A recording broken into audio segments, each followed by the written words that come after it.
We have a special fireside chat discussing emerging issues and opportunities in the education pipeline in Africa with Tade Akin Aina, the Program Director for the Higher Education and Libraries in Africa, Carnegie Corporation of New York, and Amini Kajunju. Let's welcome them to the stage.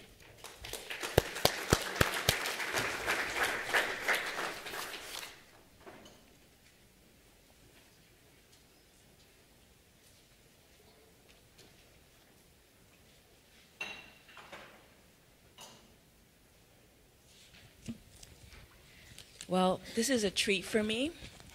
I get to talk to a new friend and someone that's been very supportive of AI's work and development. And absolutely, thank you. And Tade is someone that has been in the higher education space for a very, very long time, and is seen as an expert, as a leader.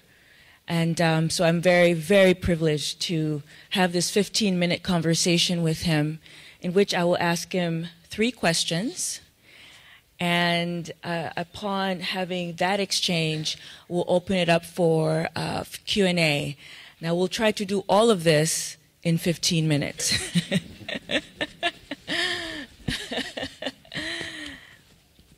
Tade, let's start by you just telling us a little bit about who you are for members of the audience who may not know of your background, and then I'll go into the 3 questions. Thank you, Amini. My name is Tade Aina. I'm the current Program Director for Higher Education and Libraries in Africa at the Carnegie Corporation of New York. I've been in this position for the past 6 years. Before then, I was the regional representative for the Ford Foundation in Eastern Africa. And before then, I served as the Deputy Executive Secretary of CODESRIA in Dakar, Senegal. And before then, I was a professor of sociology at the University of Lagos. And I believe, in fact, I think one thing that drives me is the passion for transformation. And I believe that one of the most important things we can begin to do is to see how we can begin to mobilize a social movement and a civil society for the transformation of education in Africa. I think that's the big missing link in all of what we've been talking about and all of what we've been struggling with. So that's why I was really pleased to listen to some of the people in the previous panel. And you mentioned Haki Elimu. The Ford Foundation was the first support for Haki Elimu in Tanzania. Thank you. Thank you. Thank you. So, the first question. Tell us, based on your experience and everything that you have worked on, what is the status of liberal arts education in Africa? And what are the successes and what are the challenges? It's a difficult question because you have to see liberal arts education as an approach. It's not about disciplines and it's not about subjects. It's about a way of thinking, a way of educating and building the person as a citizen, with a sense of a critical thinking, problem solving, and an openness and tolerance to different ideas. And I think what has happened on the continent up till now is that the whole instrumentalization of education, the whole attempt to fit education to a notion of development has actually reduced the capacity for African higher education institutions to produce that kind of student, that kind of person who comes out of the university with those capacities for critical thinking, for problem solving, for engagement, for tolerance, for openness. So in that sense, it's a real problem. Apart from a couple of recent experiments, at the beginning, some of the older universities, when they were founded, the public universities in Africa, there were pockets where training, both in terms of size of classrooms, in terms of the nature of training and nature of pedagogy, had the capacity for some kind of liberal education. But over the past 20 years, with the exception of 2 or 3 institutions. Which are? SESHI is one. Patrick Owa is here. I think that is an example. But you see, that example, that experiment, and Strathmore, in Strathmore University in Nairobi, and a couple more, the Pan-African University in Pan-Atlantic University. I used to just link it basically with the Lagos Business School. No, the Pan-Atlantic University. There are not too many experiments like that on the continent. And so but you see, I think the sky is big enough for all the birds.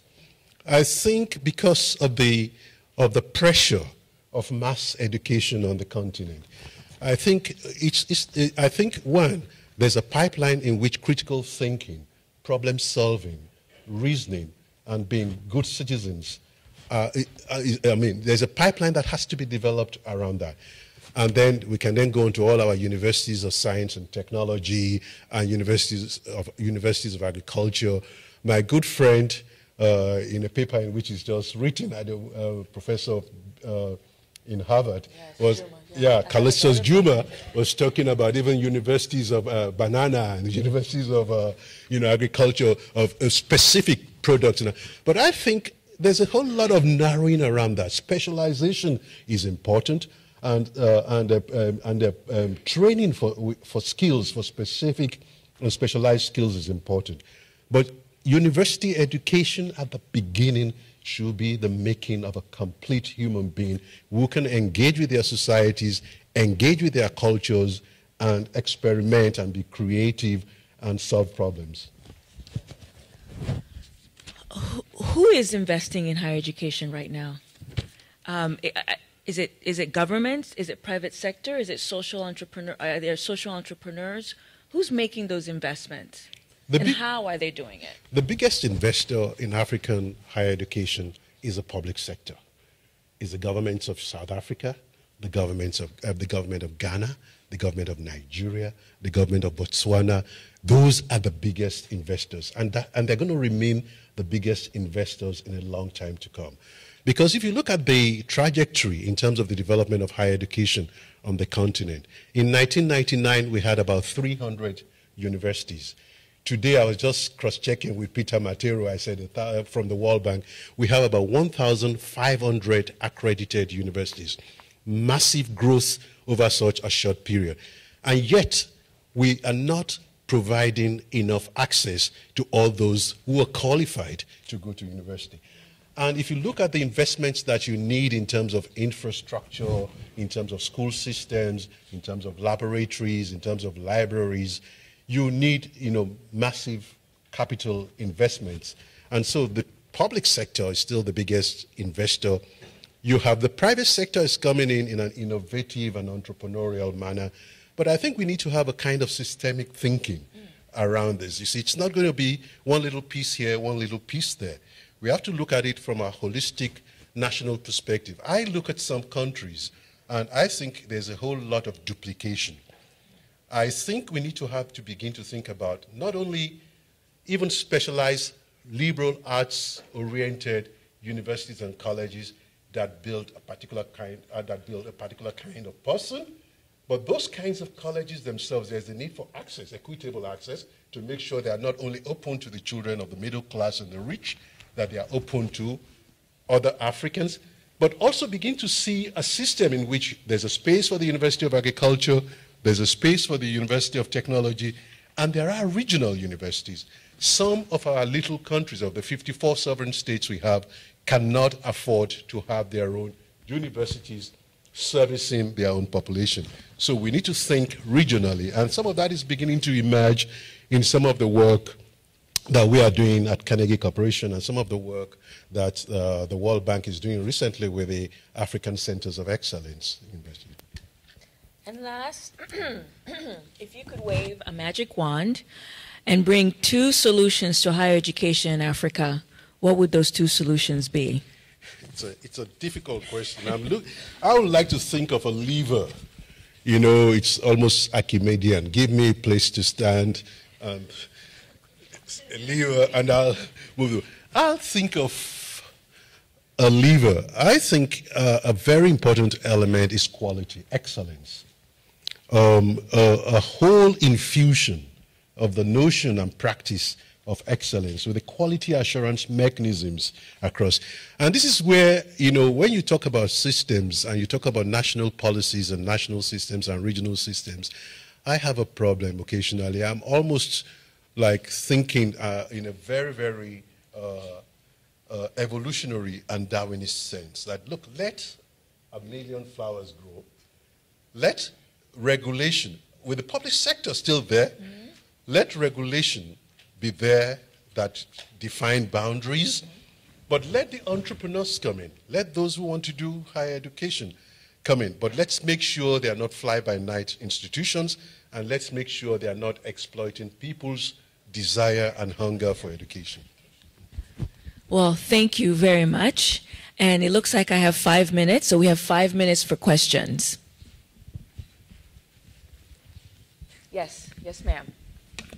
My name is Joan Dasson from Brandeis University, and I would like to ask Tade, what do you see as you look around the landscape of African higher education should be the role of international universities, given the long history of international training of so much of the professoriate in African universities? Very good question. Yeah, very quickly, partnership, but real, genuine, collaborative, co-equal partnership. One that is based on mutual respect, and one that is based on not only building capacities, but strengthening institutions. So that's the connection. And Joan used to be the director of the International Fellowships Program of the Ford Foundation. I know we also work together on some of these issues. But I think so far, internationalization is exploitative. It's market-driven. It's an attempt to get African markets, to get African. But internationalization should have a different kind of ethical and moral element, and should actually work with. And there are new experiments now. People are actually, some universities, Cambridge Africa Partnership for Research Excellence is a good example of a collaboration between a top-flight UK university with the University of Ghana, Legon, and Makerere University, working with them in designing research programs which come from both of them, not something that comes from outside of Cambridge to Africa. I think the asymmetrical relationship should go. The time has come for a symmetrical, co-equal partnership, either in curriculum development, in research formulation. African universities and African professors can no longer continue to be glorified research assistants to professors in Ivy League or top-flight universities in the West. Yes, sir. And then we'll go here.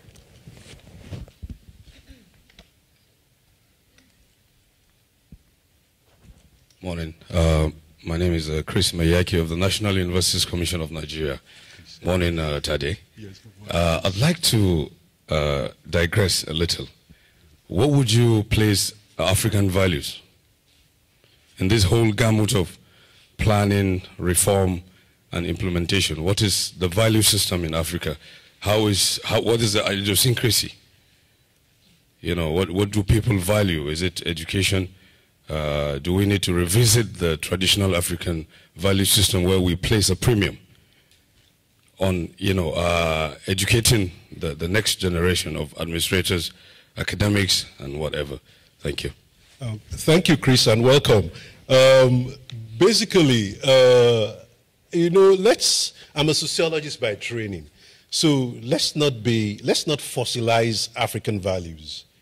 Let's see African values and cultures as dynamic.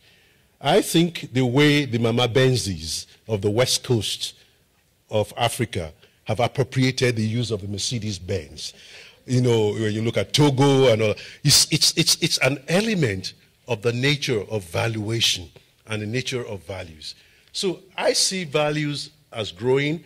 With all, you know, there's so many things going on the continent today. The Pentecostal movement, the fundamentalists, the Islamic fundamentalist movement, and a lot of them are creating new kinds of values that if you want to challenge from a perspective of traditionalism, you will say these are not African values. What is African values? African values are values that are growing today, that are held dearly by the majority of the people, that inform and define their life trajectories. And I think that's what we should be doing. So it's the kind of interrogation. I think you represent a very important commission, but I think the time has come for commissions like yours, like those in Ghana, in South Africa, and the rest of them, to have a much more robust engagement, not only with the faculty, but also with students in terms of beginning to understand what is the emerging sociology, or what are the emerging sociologies of the people you're supposed to service or to work for. Yes, sir.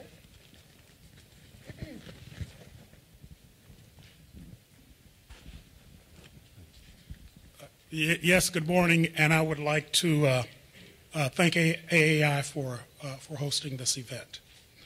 I have a question that relates to the role of the private sector in higher education in Africa. And my question simply is, given the need to produce human capital to respond to the demand, is it feasible to think that the public sector in Africa can provide the resources needed for this purpose? And I would like to ask, what do you think some important strategies might be to mobilize more private sector investment in Africa? Sort of much along the lines of what Patrick Owuah is doing with Ashesi. By the way, my name is John Hicks. I spent a career in the U.S. Foreign Service at USAID for some 25 years and worked all over Africa. The second part of my career was vice president for international programs at Georgia State, where I ran partnerships. And right now, I'm involved with a new liberal arts university in Ivory Coast that's English-speaking, called the International University of Grand Bassam. And I'm running that foundation. But I raised that question because as we've looked at trends globally, we see that there's a decline, just as is occurring in the United States, in the public sector share of investment in public education. At the big public institutions across the states, we've seen that portion of the budget decline and more effort and emphasis put on raising funds privately. This is also happening in other parts of the world. So I'd like to have your opinion on that. Well, very quickly, the private sector is important, but let's make a distinction between the not-for-profit private sector and the for-profit private sector. I think that distinction is very important. The public sector, when you look at the budgetary constraints, cannot do it alone. I think what we need is the creation of enabling environments in terms of policies, in terms of spaces, tax rebates, land allocation, support, and even what I think different kinds of like concentration of resources, and having, educational parks or educational quartiers and things like that, in which you can have economy of scale and you can have multiplier effect. I think what is not happening yet, and there's a little bit of experimenting with that in Abuja, where the AUST, the African University of Science and Technology, is almost like an education quartier, quarters, because you have other universities, the Nile University and things. I think we should begin to think in terms of physical planning, in terms of other kinds of planning, creating the space where there are resources and services. And we're beginning to have that too in Arusha, in Tanzania. The government of Tanzania, and I think Peter knows a bit more about this, is actually seeking resources to create Arusha as a higher educational hub. And there you have the AIST, you have the Aga Khan University, and you have a couple of other private universities. So I think that is one aspect. The second aspect, I think, is further decentralization. I think African higher education pyramid is the wrong way around. I think you have the top flight universities all there, and then you do not have the support base down there. The community colleges, the polytechnics, the colleges of education, the nursing colleges. And given the pressure on enrollment, I think we really need to rethink access in terms of those different aspects. You know, I think there should be more spaces for localized community colleges, more spaces for localized polytechnics, building on the culture, building on the needs. If you are in the Lake Victoria region, you are dealing with malaria, you are dealing with water hyacinth, you are dealing with HIV/AIDS, you are dealing with erosion and all of that. That is like, you know, working and servicing that region. I think not all our universities or colleges or polytechnics or colleges of education can be national, you know, institutions. So that is a very, very important element in the strategy. And so as far as I'm concerned, I still believe we do not have enough universities. We do not have enough colleges. And the space should be there for those who want to invest in them to be allowed to do that. And they should be given the incentives to do that. But there should be regulation to make sure that they are not exploiting or penalizing people because of their search for and thirst for education. Well, we'll have to end it here. We don't have any more time. Tade, thank you very much for participating in this fireside chat, and I'm sure you'll be available to others to talk to you. Yes. Thank you, Amini. I was actually looking forward to the fire, but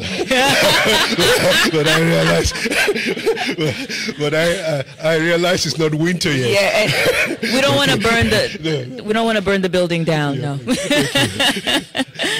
Thank you very much. Thank you, everybody, for your participation.